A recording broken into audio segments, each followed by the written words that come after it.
मानस के सुंदर भाव में प्रवेश करते हैं। रचे महेश निज मानस राखा, पाय सुसम सिवासन भाखा। आज मानस का प्रथम दिन है, राम कथा का प्रथम दिन है, और प्रथम दिन के क्रम के अनुसार राम कथा कैसे प्रकट हुई, मानस की रचना कैसे हुई, पूज्यपाद गोस्वामी तुलसीदास जी महाराज ने इसे कैसे प्रकट किया। आज मानस की भूमिका का दिन है। क्यों? क्योंकि जब तक आप किसी विषय को सुनते हैं, उसमें डूबते हैं, तो उसके प्रति सहज प्रीति होती है। अच्छा, आप लोगों में से रामचरितमानस का कोई पाठ करता है? कोई नहीं करता है। अच्छा, सुंदरकांड का कोई पाठ करता है? कभी तो करते होंगे। तो कौन कौन करते? कभी कभार जो करते हो सुंदरकांड। अच्छा, हनुमान चालीसा कोई पढ़ता है? कुछ लोग पढ़ते हैं। देखिए, पढ़िए, राम कथा का आनंद लीजिए। देखिए, मानस आज घर घर के अंदर, और गोस्वामी तुलसीदास जी महाराज ने हम लोगों पे कितनी बड़ी कृपा करी है, ये अनुभव का विषय है। आप खूब 56 भोग बनाओ, खूब व्यंजन बनाओ, और भगवान के सामने पधरा दो। भगवान भोग नहीं लगाते। कब तक?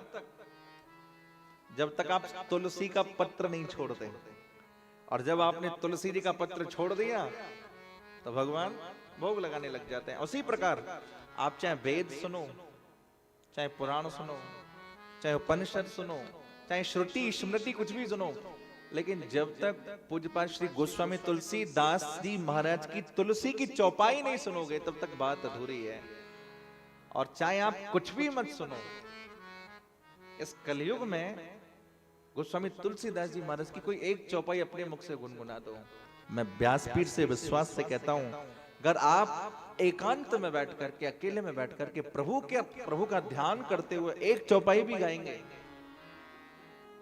सिया राम मैं सब जग जाने, करहु प्रणाम जोरे जुग पाने।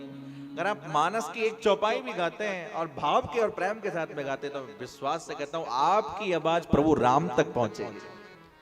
क्यों? तो गोस्वामी जी ने जो लिखा है, ये साधारण विषय नहीं है, अद्भुत विषय है। ये केवल कोई कविता नहीं है, ये कोई छंद गद्य पद्य चौपाई दुआ है, बस ऐसे ही नहीं है। ये जो कहा गया है, ये जो लिखा गया है, गोस्वामी जी ने डूब करके लिखा है। कब लिखा, कैसे लिखा, आइए इस विषय पे हम लोग चर्चा करें। इसका नाम है श्री रामचरितमानस। क्या नाम है? रामचरितमानस।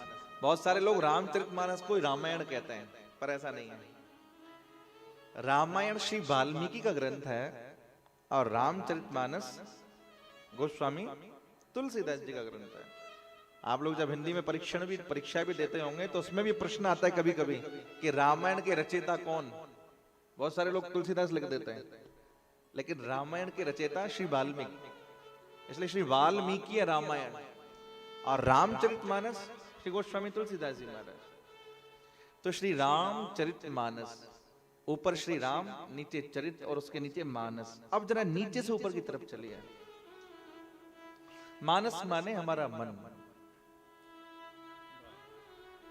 मानस माने हमारा मन, चरित्र माने प्रभु की लीला, श्री राम की लीला। जिसने श्री राम के चरित्र को अपने मानस में, यानी अपने मन में सजा करके रखा है, ध्यान से सुनिएगा, जिसने श्री राम के चरित्र को अपने मानस में सजा करके रखा है, उसके जीवन में श्री राम प्रकट हो जाते हैं। इसलिए ये रामचरितमानस है। रामचरितमानस, मानस माने मन, चरित्र माने प्रभु की लीला, और राम माने प्रभु राम का चरित्र। जिसने इसे सजाया अपने हृदय में, अपने मन में सजाया, उसके जीवन में रामचरितमानस है, उसी के जीवन में प्रभु श्री राम।